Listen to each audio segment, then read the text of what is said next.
क्या हो अगर मैं आपको बताऊं कि सीजन 2 सिर्फ स्टोरी को ही कंटिन्यू नहीं करता, ये बिल्कुल उस तरह से परफॉर्म करता है जैसे कि गॉडजिला की एटॉमिक ब्रेथ।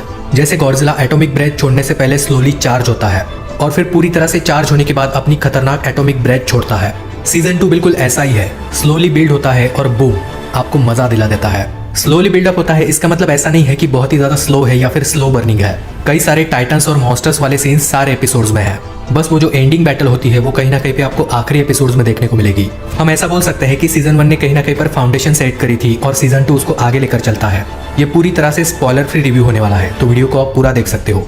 मैंने मोनार्क लेगेसी ऑफ मॉन्स्टर्स का सीजन 2 देख लिया है, थैंक्स टू एप्पल टीवी। क्या ये गॉडजिला एक्स कॉन्ग सुपरनोवा से कनेक्टेड है, इसके बारे में भी बात करेंगे। क्या ये सीजन 1 से बेटर है, पूरे मॉन्स्टरवर्स में ये आपको कितना मजा दिलाता है, सब कुछ डिस्कस करेंगे।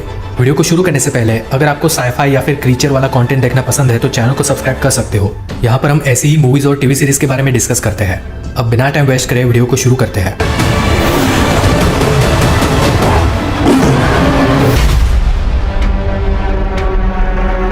पहले ही आपको बता दूं कि इस बार टाइटन्स को अच्छा खासा स्क्रीन टाइम मिला है। सीजन 2 सीजन 1 से बेटर है, ये ज्यादा कॉन्फिडेंट लगता है, ज्यादा फोकस्ड है, ज्यादा मॉन्स्टर वाले सीन्स है। इस बार कहानी भी एक क्लियर डायरेक्शन में मूव करती है। जी हाँ, मैं टाइटन एक्स की ही बात कर रहा हूँ। टाइटन एक्स की डिजाइनिंग भले ही काफी सिंपल लगती है, लेकिन वो पावरफुल है, उसका प्रेजेंस डेंजरस लगता है। इसे हम मॉन्स्टरवर्स का जेन्युइनली एक स्ट्रॉन्ग न्यू एडिशन बोल सकते हैं। पूरी स्टोरी लगभग इस टाइटन एक्स के अराउंड ही घूमती है। टाइटन्स और मॉन्स्टर्स की अगर बात करें तो फैंस को लिटरली ऐसा लगेगा कि फाइनली, मतलब सोचिए, हम मॉन्स्टरवर्स क्यों देखते हैं? क्योंकि हमें बड़े बड़े मॉन्स्टर्स और टाइटन्स देखने होते हैं। ऐसा लगता है कि सीजन 2 को ये बात बहुत ही अच्छी तरीके से समझ में आ गई थी। गॉडजिला को और भी ज्यादा इंपैक्टफुल मूवमेंट्स मिले हैं। कॉन्ग का भी एक प्रॉपर पर्पस है, स्पेशली स्कल आइलैंड वाला। कई सारे क्रीपी स्मॉल क्रीचर्स भी इंट्रोड्यूस करे गए हैं और वो भी मेमोरेबल लगते हैं। स्केल बड़ा फील होता है, आपको काफी सारा डिस्ट्रक्शन भी देखने को मिलेगा। ये एक टीवी शो होने के बावजूद भी पूरी तरीके से सिनेमैटिक फीलिंग आती है। परफॉर्मेंसेस की अगर बात करें तो सबसे पहले मैं ली शॉ के कैरेक्टर के बारे में बात करना चाहूंगा। उसके दोनों वर्जन्स, यंगर और ओल्डर भी। जो ओल्ड ली शॉ का कैरेक्टर है जिसे कर्ट रसेल ने प्ले किया है, बहुत ही बढ़िया। और जो यंग ली शॉ का कैरेक्टर है वो यहाँ पर इमोशनल डेप्थ देता है। ऑनेस्टली कहूँ तो फिलहाल ली शॉ का कैरेक्टर पूरे मॉन्स्टरवर्स में मेरा सबसे फेवरेट ह्यूमन कैरेक्टर बन चुका है। केइको का कैरेक्टर अभी भी सीरीज का एक इमोशनल बैकबोन है। उसके कैरेक्टर में हमेशा एक साइंटिस्ट का दिमाग और एक इमोशनल डेप्थ भी नजर आती है।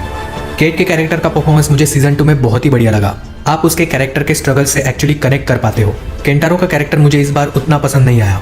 उसका कैरेक्टर कभी कभी कुछ ऐसे डिसीजंस लेता है जिस पर काफी सवाल उठ सकते हैं। और इस बार मैं ये भी कहूंगा कि ड्रामा उतना परफेक्ट नहीं है, काफी सारे सीन्स फोर्स भी लगते हैं।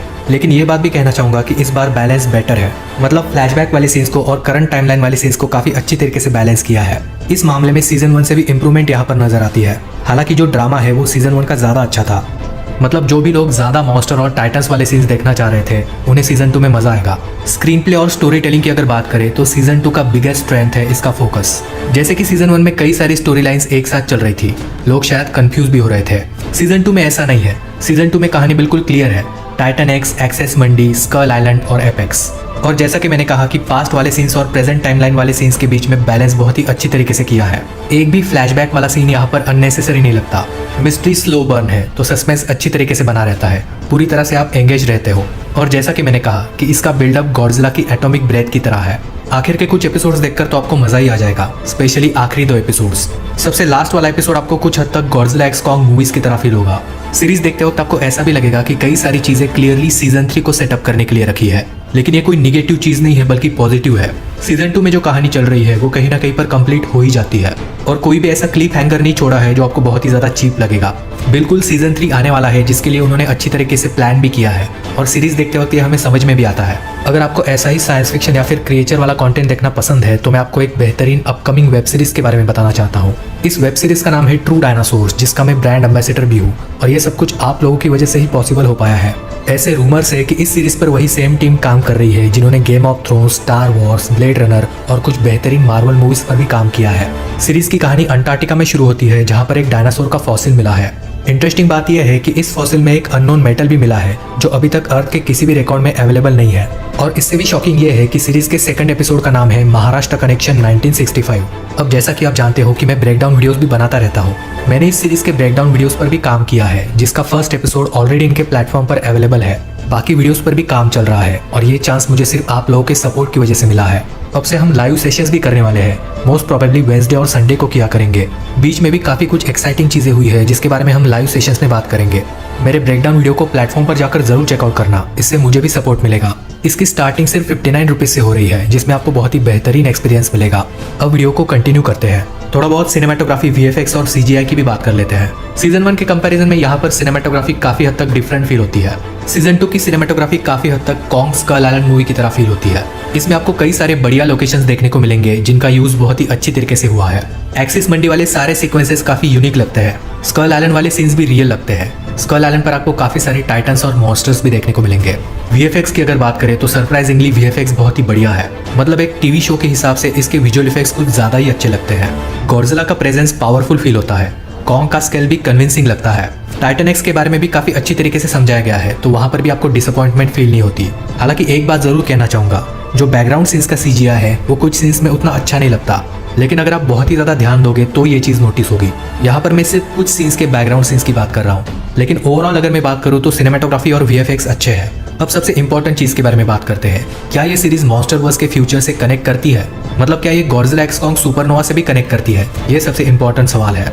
तो इसका जवाब है हाँ, कनेक्ट तो करती है। आप ऐसा समझिए कि सीजन 2 2014 वाली गॉडजिला और Godzilla king of the monsters के बीच का कनेक्शन है। इसमें एपेक्स का इन्वॉल्वमेंट काफी स्ट्रॉन्ग लगता है और जब सीरीज खत्म होती है तो इसके टाइटल कार्ड्स फ्यूचर इवेंट्स की तरफ ही पॉइंट करते हैं। अब इसका direct connection Godzilla x Kong supernova से तो नहीं है, लेकिन वो ग्राउंड वर्क डेफिनेटली फील हो रहा है। काइंड ऑफ इसे आप एक टीज बोल सकते हो। स्पेशली स्कल आइलैंड, एपेक्स का एक्सपांशन और टाइटन का पॉलिटिक्स देखकर तो ऐसा ही लग रहा है। मतलब बिना किसी स्पॉयलर्स के मैं इतना ही बता सकता हूँ कि ये सीजन देखकर आपको ऐसा जरूर लगेगा कि मॉन्स्टरवर्स एक बहुत ही बड़े डायरेक्शन में मूव कर रहा है। वैसे अब तक हमने काफी सारी पॉजिटिव बातें करी, लेकिन ये परफेक्ट तो बिल्कुल भी नहीं है। इसमें कई सारे फ्लॉज भी है।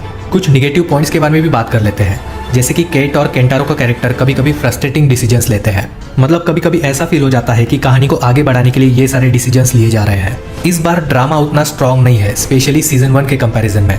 नो डाउट अभी भी एंगेजिंग ही लगता है, लेकिन सीजन 1 जितना नहीं। एग्जीक्यूशन में थोड़ी बहुत कमी नजर आती है, जैसे कि मैं ये जरूर कहूंगा कि गॉडजिला -1 का एग्जीक्यूशन इससे कई बेटर था, लेकिन अगर सिर्फ मॉन्स्टरवर्स से कंपेयर करें तो ये डिलीवर तो करता है। इसमें आपको वो सब कुछ देखने को मिलेगा जो शायद ही किसी टीवी सीरीज में देखने को मिलता है। कई सारे टाइटन्स और मॉन्स्टर्स वाले सीन्स है जो आपको मजा दिलाते हैं। मतलब जो मॉन्स्टरवर्स का एक्चुअल पर्पस है वो तो ये सर्व करता ही है। 10 एपिसोड्स है। सारे एपिसोड्स लगभग 50 मिनट से 1 घंटे के हैं। मैंने इस सीरीज को इंग्लिश में देखा, लेकिन ये हिंदी में 100% आने वाली है। फाइनली मैं यही कहना चाहूंगा कि अगर आपको सीजन 1 पसंद आया था तो सीजन 2 और भी अच्छा लगेगा। मॉन्स्टर्स और टाइटन्स वाले सीन्स ज्यादा है। माइथोलॉजी का एक्सपांशन भी बढ़िया तरीके से किया है। बेटर फोकस है, परफॉर्मेंसेस स्ट्रॉन्ग है। सीजन 3 के लिए बिल्डअप भी किया है और मॉन्स्टरवर्स से जो आप एक्सपेक्ट करते हो वो आपको यहाँ पर मिल जाता है। और अगर सीजन 3 भी इसी डायरेक्शन में गया तो ये टीवी सीरीज उतनी ही इंपॉर्टेंट लगेगी जितनी कि मॉन्स्टरवर्स की मूवीज इंपॉर्टेंट लगती है। सीरीज आपको कहीं पर भी बोर नहीं करेगी और मॉन्स्टर फैंस को खुश भी करेगी। ओवरऑल मैं मोनार्क लेगेसी ऑफ मॉन्स्टर्स के सीजन 2 को दूंगा 8 out of 10। Thanks to Apple TV again, जिनकी वजह से मैं सारे एपिसोड्स एक साथ देख पाया। वीडियो पसंद आया होगा तो इसे लाइक कर